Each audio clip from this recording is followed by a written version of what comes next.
অনুমানের রান্নাতে আপনাদের জন্য নিয়ে আসলাম খুবই সাধারণ একটি রান্না, তবে খেতে কিন্তু খুবই সুস্বাদু। পানি ছাড়া আজ আমি আপনাদের সাথে একটি তরকারি রান্না করব। বেগুন দিয়ে ইলিশ মাছের ডিম রান্না করব। এটা খুব কম সময়ে রান্না করা যায়। খুব সাধারণ একটি রান্না, তবে খেতে কিন্তু খুবই অসাধারণ।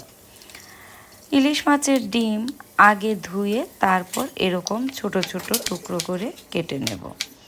2-3টে বেগুন এরকম ছোট ছোট করে টুকরো করে নিয়ে তারপর পানিতে ভিজিয়ে রেখে দেব। পানিতে ভিজিয়ে রাখার কারণ হলো তাহলে বেগুনটা কালো হবে না। কয়েকটি কাঁচামরিচ কেটে নিলাম। বড় আস্ত একটা পেঁয়াজ এরকম করে কুচি করে নিয়েছি। এবার তরকারিটা বসিয়ে দেব। কড়াইয়ে তেল দিয়ে দিলাম। তেলটা যখন গরম হয়ে আসলো তখন তার মাঝে সামান্য পরিমাণ লবণ, হলুদ গুঁড়ো, মরিচ গুঁড়ো তেলটার সাথে ভালো করে মিশিয়ে নিয়ে আমি এবার ইলিশ মাছের ডিমগুলো দিয়ে দিলাম। মাছের ডিমগুলো দিয়ে তারপর নাড়াচাড়া করে মাছের ডিমগুলো খুব ভালোভাবে কড়া করে ভেজে নেব। মাছের ডিমগুলো কিন্তু এই ভাজিতেও শুধু ভাতের সাথে খাওয়া যায়, কিন্তু আমি আজ এই মাছের ডিমগুলোকে বেগুন দিয়ে একটা তরকারি রান্না করব। আপনারা দেখতেই পাচ্ছেন আমি ডিমগুলোকে খুব ভালো করে ভেজে নিচ্ছি।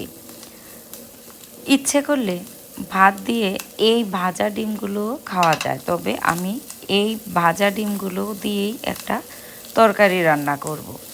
ডিমগুলো যখন সুন্দরভাবে কড়া করে ভাজা হয়ে আসবে তখন ডিমগুলো নামিয়ে আমি রেখে দেব। এই প্যানেই সামান্য আরেকটু তেল দিয়ে তারপর তরকারিটা রান্না করব। প্যানে ডিমগুলো নামিয়ে নিয়ে প্যান থেকে ডিমগুলো নামিয়ে নিয়ে তারপর সামান্য আরেকটু তেল দিয়ে দেব। আমি এখানে সরিষার তেল ব্যবহার করেছি।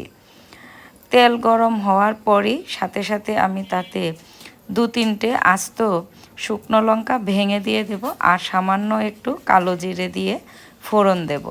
ফোড়ন থেকে যখন সুগন্ধ বেরোতে শুরু করবে তখন তার মাঝে কেটে রাখা পেঁয়াজ কুচিটা দিয়ে দেব। তারপর ফোড়নের সাথে পেঁয়াজ কুচিটা ভালো করে নাড়াচাড়া করে মিশিয়ে নেব। পেঁয়াজ যখন আদা ভাজা হয়ে আসবে, বাদামি রং হওয়ার আগে আমি তার মাঝে কেটে রাখা বেগুনের টুকরোগুলো দিয়ে দেব। বেগুনের টুকরোগুলো দিয়ে তারপর তাতে পরিমাণ মতো লবণ দিব, হলুদ গুঁড়ো দেব, মরিচ গুঁড়ো দেব।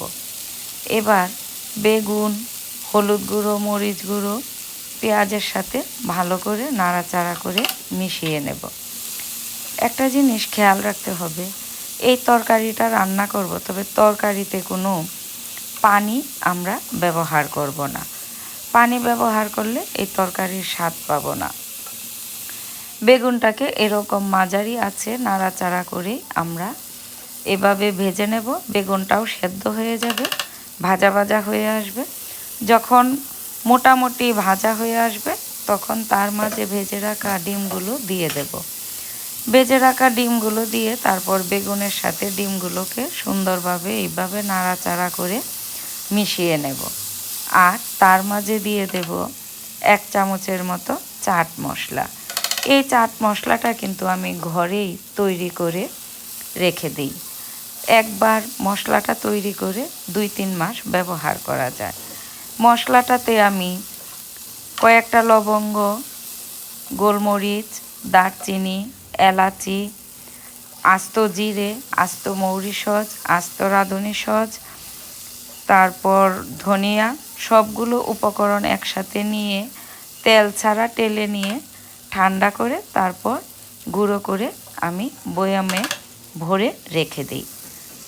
তরকারিতে অল্প অল্প করে একটু একটু করে ব্যবহার করলে তরকারির স্বাদটা অনেকটাই বেড়ে যায়।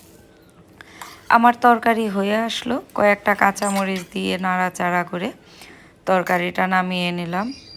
গরম গরম ভাত, রুটি, পোলাও 3টের সাথেই এই ইলিশ মাছের ভাজিটা খেয়ে দেখবেন, তাহলেই বুঝতে পারবেন এর স্বাদ।